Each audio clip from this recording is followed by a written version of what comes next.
In this video, I'll explain how to create a new virtual machine using the custom installation option. Set our size. Now the default setting is 20 gigabytes, and you have the option here to allocate the disk space. Now what that means is it'll set up a 20 gigabyte file in the folder for the guest OS. It'll be an empty folder for now, but as you put files on that disk during the normal operation of the installation and running the virtual machine, you don't have to worry about that disk changing in size. Now that's great if you have the disk space on your computer, but you may want to set up just the normal, I'll turn that off, the normal single file or multiple file expandable disk. It's a dynamic disk, which means that the space is allocated to your host's hard drive only as you need it. So what I want to do here is I want to just create that single file. Multiple files allows you to create it and have it easier to transfer, really, because you can take it and transfer it to other virtual machines quite easily because the files are smaller, but there's a performance hit there. But 20 gigabytes isn't that big, and as long as you don't mind waiting for the file copy process when you're transferring this disk to other computers, that's fine. And if you're not transferring, if you don't plan on transferring the operating system to another computer, then it's a non-issue. You want to go with that single file because it's just easier that way. So again, the issue here is whether we want to create a dynamic disk that expands in size, that file expands in size as we need it, or we can allocate all the disk space right away. And I don't want to do that. I'll go ahead and turn that off and click Next. And then the disk file. So essentially what we're doing here is just saying this is where we want the disk to reside, and this is what the name of it is. And so unless you actually need to put it somewhere else or change the name, let's just go ahead and click Next.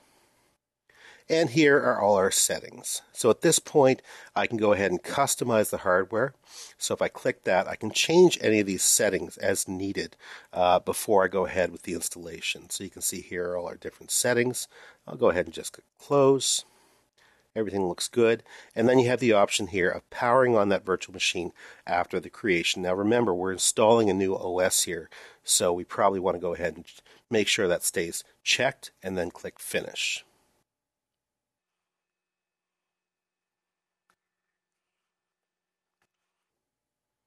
Now just go ahead and expand the size of this window, and we'll wait for our installation to finish.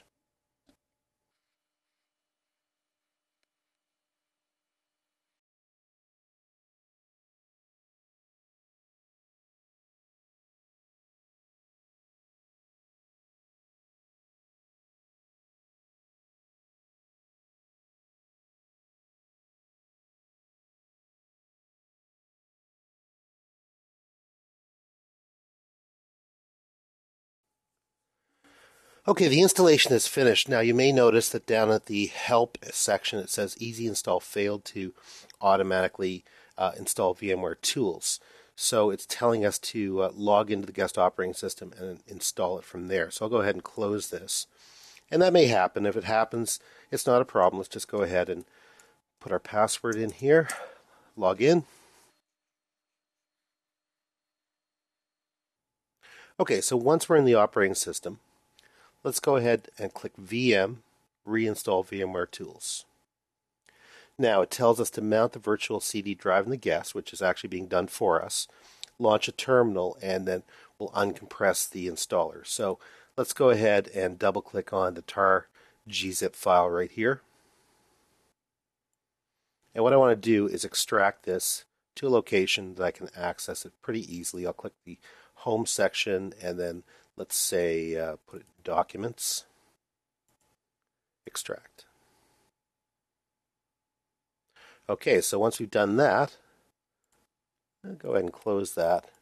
Close that. We're going to bring up our terminal, so I'll click on the top section to search and then just type TERM until I find terminal.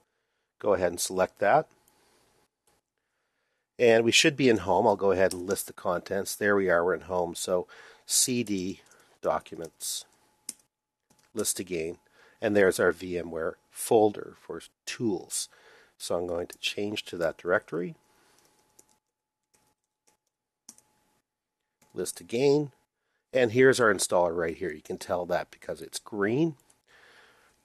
So we have to use the super user do command and then /VMware install.pl. And sudo is going to ask us for our password.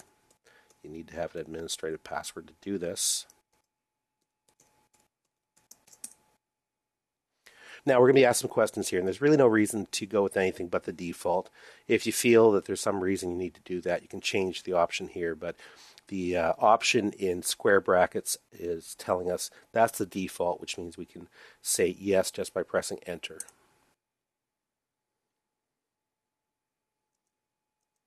And I'll just keep pressing enter as I get these questions.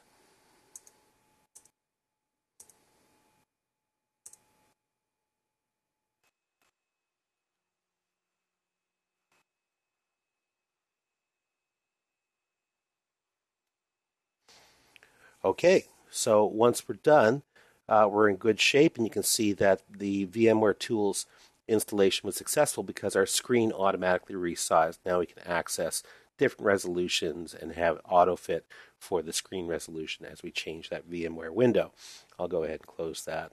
That's got something to do with language support. I'm not too worried about that. So now we've installed Ubuntu Linux and VMware Tools, and that's how you do it using VMware Workstation.